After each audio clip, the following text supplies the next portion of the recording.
Hello friends, welcome to Dhankush kitchen. ನಿಮ್ಮ ಮನೆಯಲ್ಲಿ ಯಾವುದೇ ರೀತಿಯಾದಂಥ ಫಂಕ್ಷನ್ಗಳಿದ್ರೂ ಇದನ್ನು ಬೇಗನೆ ಮಾಡ್ಕೋಬೋದು. ನೀವು ಫಂಕ್ಷನ್ ಹಿಂದಿನ ದಿನ ಇದನ್ನು ಮಾಡಿಟ್ಕೊಂಡ್ರೆ ಫಂಕ್ಷನ್ಗೆ ಸ್ವೀಟ್ ಇಲ್ಲ ಅನ್ನುವಂಥ ಟೆನ್ಷನ್ ಇರೋದಿಲ್ಲ.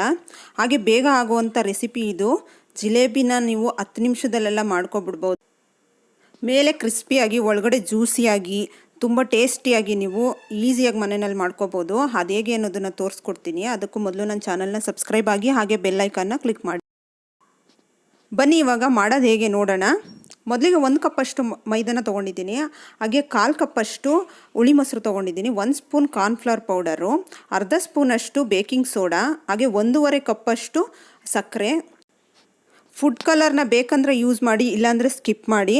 ನಾನು ಆರೆಂಜ್ ಫುಡ್ ಕಲರ್ನ ತೊಗೊಂಡಿದ್ದೀನಿ. ಬೇಕಂದರೆ ಯೆಲ್ಲೋ ಫುಡ್ ಕಲರ್ನು ತೊಗೋಬೋದು, ಇಲ್ಲ ಹಾಗೇನೂ ಮಾಡ್ಬೋದು. ಹಾಗೆ ಅರ್ಧ ಹೋಳಷ್ಟು ನಿಂಬೆಹಣ್ಣು ತೊಗೊಂಡಿದ್ದೀನಿ. ಮೊದಲು ನಾನು ಇಲ್ಲಿ ಜರಡಿ ಹಿಡ್ಕೊತಾ ಇದ್ದೀನಿ. ಮೈದಾ ಹಿಟ್ಟಲ್ಲಿ ಏನಾದರೂ ಗಂಟುಗಳಿದ್ರೆ ಅದನ್ನು ನೀಟಾಗಿ ನಾವು ಜರಡಿ ಹಿಡ್ಕೋಬೇಕು. ಅದಕ್ಕೇ ಸ್ವಲ್ಪ ಕಾರ್ನ್ಫ್ಲವರ್ ಪೌಡರ್ನು ಯೂಸ್ ಮಾಡ್ತಾ ಇದ್ದೀನಿ.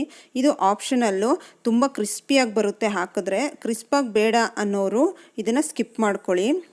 ಹಾಗೆ ಸ್ವಲ್ಪ ಬೇಕಿಂಗ್ ಸೋಡಾನು ಕೂಡ ಯೂಸ್ ಮಾಡ್ತಾ ಇದ್ದೀನಿ. ಅಂದರೆ ಅಡುಗೆ ಸೋಡಾ, ನೀವು ಮನೆಯಲ್ಲಿ ಯೂಸ್ ಮಾಡ್ತಿರಲ್ಲ ಇಡ್ಲಿ ದೋಸೆಗೆಲ್ಲ, ಅದೇ ಸೋಡಾ ಅದು. ಅದನ್ನು ಚೆನ್ನಾಗಿ ಮಿಕ್ಸ್ ಮಾಡ್ಕೊತಾ ಇದ್ದೀನಿ. ಇವಾಗ ಇದಕ್ಕೇ ನಾನು ಹುಳಿ ಮೊಸರನ್ನು ಕೂಡ ಸೇರಿಸ್ಕೊಂಡು ಮಿಕ್ಸ್ ಮಾಡ್ಕೊತಾ ಇದ್ದೀನಿ. ಇದಕ್ಕೇ ಸ್ವಲ್ಪ ಕಲರ್ಗೆ ಅಂತೇಳಿ ಫುಡ್ ಕಲರು, ಆರೆಂಜ್ ಫುಡ್ ಕಲರ್ನ ನಾನು ಯೂಸ್ ಮಾಡ್ತಾ ಇದ್ದೀನಿ. ಒಂದು 5-6 ಡ್ರಾಪ್ಸಷ್ಟು ಲಿಕ್ವಿಡ್ ಫುಡ್ ಕಲರ್ನ ತೊಗೊಂಡಿದ್ದೀನಿ.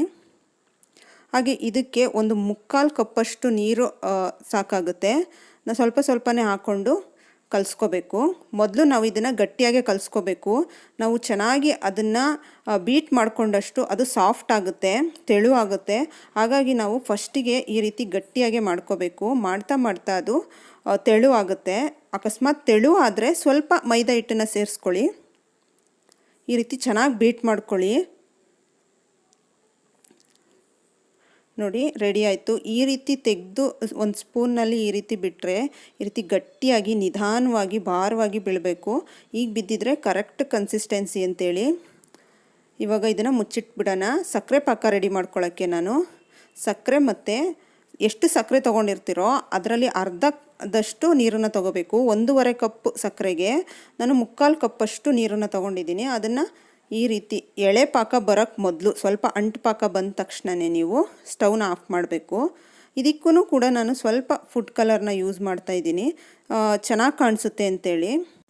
ಇದಕ್ಕೇ ಸ್ಟವ್ ಆಫ್ ಮಾಡೋಕ್ಕೂ ಮೊದಲು ಲೆಮನ್ ಜ್ಯೂಸ್ ಇತ್ತಲ್ಲ, ಅದನ್ನು ಹಾಕ್ಕೊತಾ ಇದ್ದೀನಿ. ಅರ್ಧ ನಿಂಬೆಹಣ್ಣಿನ ರಸನ ಇದಕ್ಕೆ ಸೇರಿಸ್ಕೊತಾ ಇದ್ದೀನಿ. ಚೆನ್ನಾಗಿ ಮಿಕ್ಸ್ ಮಾಡಿಕೊಂಡು ಸ್ಟವ್ ಆಫ್ ಮಾಡ್ತಾ ಇದ್ದೀನಿ. ಜಿಲೇಬಿನ ಎಣ್ಣೆನಲ್ಲಿ ಬಿಡೋಕ್ಕೆ ಅಂತೇಳಿ ನಾನು ಈ ರೀತಿ ಕವರ್ನ ತೊಗೊಂಡಿದ್ದೀನಿ. ಇದು ಹಾಲಿನ ಕವರು. ಬೇಕಂದರೆ ನೀವು ಯಾವುದಾದ್ರೂ ಕವರ್ನ ಕೂಡ ಯೂಸ್ ಮಾಡ್ಬೋದು. ಇಲ್ಲ ನಿಮ್ಮ ಹತ್ರ ಏನಾದರೂ ಪೈಪಿಂಗ್ ಬ್ಯಾಗ್ ಇದ್ದರೆ ಅಥವಾ ಸಾಸ್ ಬಾಟಲ್ ಇದ್ದರೆ ಯಾವ್ದು ಬೇಕಾದರೂ ಆಗುತ್ತೆ. ಈ ರೀತಿ ಒಂದು ಗ್ಲಾಸ್ನಲ್ಲಿ ಇಟ್ಕೊಂಡು ಇದಕ್ಕೆ ಹಿಟ್ಟನ್ನ ಹಾಕ್ಕೊಬೇಕು. ಅದು ಅರ್ಧದಷ್ಟು ಮಾತ್ರ ಹಾಕ್ಕೊಬೇಕು. ಪೂರ್ತಿಯಾಗಿ ಹಾಕಿದ್ರೆ ನಿಮಗೆ ಕಟ್ಟೋದಕ್ಕೆ ಮತ್ತು ಬಿಡೋದಕ್ಕೆ ಕಷ್ಟ ಆಗುತ್ತೆ. ಇದಕ್ಕೆ ಒಂದು ರಬ್ಬರ್ನ ಈ ರೀತಿ ಹಿಂದೆ ಕಟ್ಕೋಬೇಕು. ಆವಾಗ ಹಿಟ್ಟು ಹೊರಗಡೆ ಬರಲ್ಲ. ಅದಕ್ಕೆ ಈ ರೀತಿ ಒಂದು ರಬ್ಬರ್ ಬ್ಯಾಂಡ್ನ ಹಾಕಬೇಕು. ನೋಡಿ, ಈ ರೀತಿ ಅರ್ಧದಷ್ಟು ಮಾಡಿಕೊಂಡು ಇದರಲ್ಲಿ ತುದಿನ ಸ್ವಲ್ಪ ಕಟ್ ಮಾಡ್ಕೋಬೇಕು ನೋಡಿಕೊಂಡು. ಇವಾಗ ಎಣ್ಣೆ ಕಾದಿದೆ, ಸ್ವಲ್ಪ ಹಾಕಿ ನೋಡ್ತಾ ಇದ್ದೀನಿ. ಎಣ್ಣೆನೂ ಅಷ್ಟೇ, ಒಂದು 3/4ರಿಂದ 1 ಇಂಚಷ್ಟು ಎಣ್ಣೆ ಇರಬೇಕು. ಹಾಗೆ ತುಂಬ ಅಗಲವಾಗಿರುವಂಥ ಒಂದು ಪಾತ್ರೆಯಲ್ಲಿ ಮಾಡ್ಕೋಬೇಕು.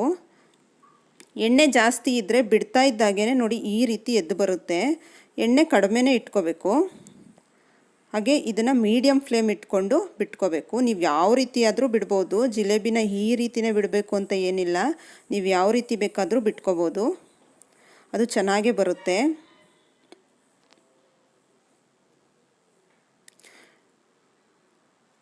ಒಂದು 2 ನಿಮಿಷ ಸಾಕು, ಇದು ಚೆನ್ನಾಗಿ ಫ್ರೈ ಆಗುತ್ತೆ. ಮೀಡಿಯಮ್ ಫ್ಲೇಮ್ ಅಥವಾ ಲೋ ಫ್ಲೇಮಲ್ಲಿ ಇಟ್ಕೊಂಡು ಮಾಡ್ಕೊಳ್ಳಿ. ಚೆನ್ನಾಗಿ ಕ್ರಿಸ್ಪ್ ಆಗಿದೆ ಅಂತ ಗೊತ್ತಾಗಿದ ತಕ್ಷಣ ತೆಗೆದು ಇದನ್ನು ಸಕ್ಕರೆ ಪಾಕಕ್ಕೆ ಹಾಕ್ಕೊಬೇಕು. ನೋಡಿ, ಈ ರೀತಿ ಆಗಬೇಕು. ಈಗ ಇದನ್ನು ತೆಗೆದು ನಾನು ಸಕ್ಕರೆ ಪಾಕಕ್ಕೆ ಹಾಕ್ಕೊತೀನಿ. ಈ ರೀತಿ ಬಿಸಿಯಾಗಿದ್ದಂಗೆ ಸಕ್ಕರೆ ಪಾಕಕ್ಕೆ ಹಾಕ್ಕೋಬೇಕು.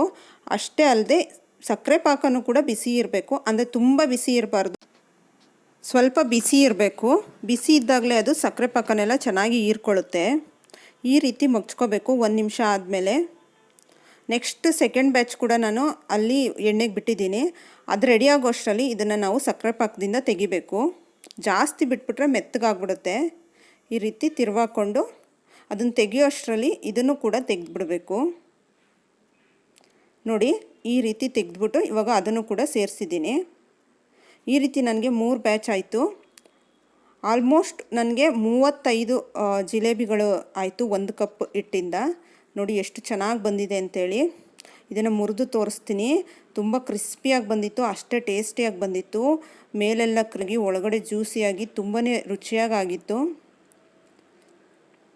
ನೀವು ಮನೆಯಲ್ಲಿ ಮಾಡ್ಕೊಳ್ಳಿ. ಯಾರು ಬರಲ್ಲ, ನನಗೆ ಜಿಲೇಬಿನೇ ಮಾಡೋಕ್ಕೆ ಬರಲ್ಲ ಅನ್ನೋರು ಕೂಡ ಈಸಿಯಾಗಿ ಮಾಡ್ಕೋಬೋದು.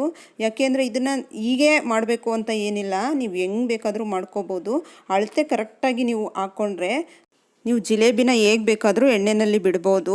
ಅದು ಈ ರೀತಿಯೇ ಶೇಪ್ ಬರಬೇಕು ಅಂತ ಏನಿಲ್ಲ, ಯಾವ ರೀತಿ ಬಂದ್ರೂ ಅದು ಚೆನ್ನಾಗೇ ಇರುತ್ತೆ. ನೋಡಿದ್ರಲ್ಲ, ನಿಮ್ಮ ಮನೆಯಲ್ಲಿ ಯಾವುದಾದ್ರೂ ಫಂಕ್ಷನ್ ಇದ್ದರೆ ಈ ರೀತಿ ಮಾಡ್ಕೊಳ್ಳಿ. ಇದರಿಂದ ಕಡಿಮೆ ಖರ್ಚಿನಲ್ಲಿ ನಿಮಗೆ ಒಂದು ಒಳ್ಳೆ ಸ್ವೀಟ್ ರೆಡಿ ಆಗುತ್ತೆ.